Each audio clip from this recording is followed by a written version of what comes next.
Imagine walking alone late at night, headlights cutting through the fog, when suddenly you spot a figure. But this isn't just any figure. It's tall, unnerving, and wearing a rabbit costume. This is the legend of the Bunnyman, one of America's most chilling urban legends, rooted in real events.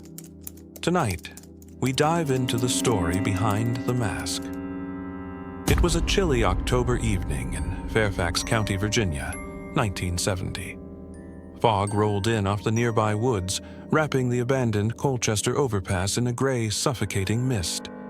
The autumn wind rattled the wooden planks, carrying an unsettling groan with every gust. The wind had a way of whispering through the trees that night, carrying with it a cold, damp chill that seeped into your bones. It was late October, 1970, and the fog rolled in heavy over Fairfax County, Virginia. The Colchester Overpass, a crumbling old bridge, abandoned and isolated, stretched over a shallow ravine. Its wooden planks groaned beneath the slightest weight, and the shadows seemed to stretch longer than they should.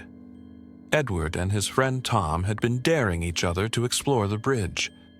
Teenagers, fueled by boredom and bravado, thought it would be fun, a thrill, a story to tell. "You really think anyone actually lives out here?" Tom asked, his voice cracking just a little. Edward shrugged, shining his flashlight down the old path. The beam cut through the fog, illuminating twisted trees and the sharp drop of the ravine. "I don't know, maybe ghosts, or something worse," he teased.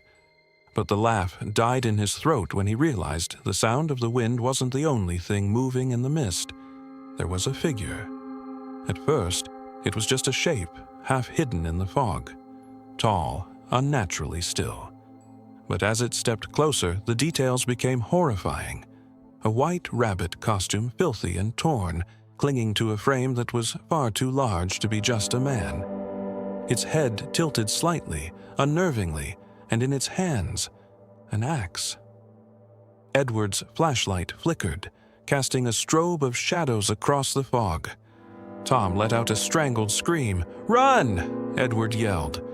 The teens bolted, stumbling over the warped wooden planks. Behind them, the heavy thud of boots and the metallic swing of the axe echoed across the bridge. The fog seemed to swallow them, yet somehow every shadow seemed alive, reaching for them. They ran until the road opened up, lights from distant houses spilling like a safe haven. Only when their lungs burned and their hearts pounded could they stop. Behind them, the bridge stood empty, but Edward swore he could still feel those hollow eyes watching. The story didn't end there. Just a week later, a couple driving home late at night found themselves on the same stretch of road. Fog clung to the trees, headlights slicing through the gray mist. And then they saw him, a figure in white, standing in the middle of the road, impossibly still, staring. The man slammed on the brakes. The figure tilted its head slowly, like it was studying them, understanding their fear.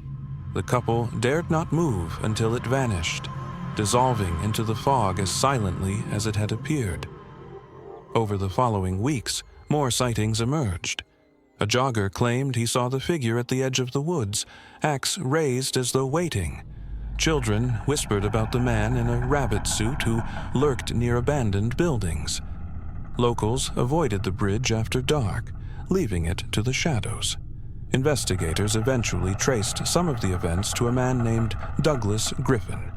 He had a history of vandalism, some threatening letters, and yes, he had been spotted in a rabbit costume. But even knowing his identity didn't erase the fear. The legend had grown beyond him. The Bunnyman had become something else, a specter, a shadow that preyed on imagination. Decades later, teenagers still dared each other to visit the overpass. Some wore rabbit masks themselves, hoping to scare their friends.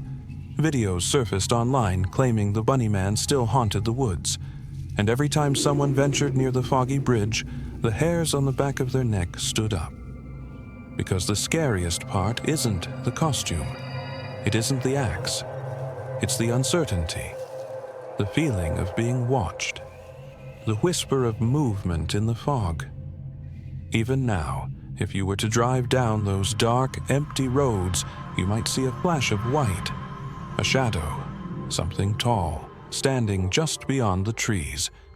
And you'll wonder, is it a prank, a memory, or is the Bunnyman still out there, waiting for someone daring enough to get too close? The Colchester Overpass stands silent, decaying, and empty. But some legends never die. Some fears never fade.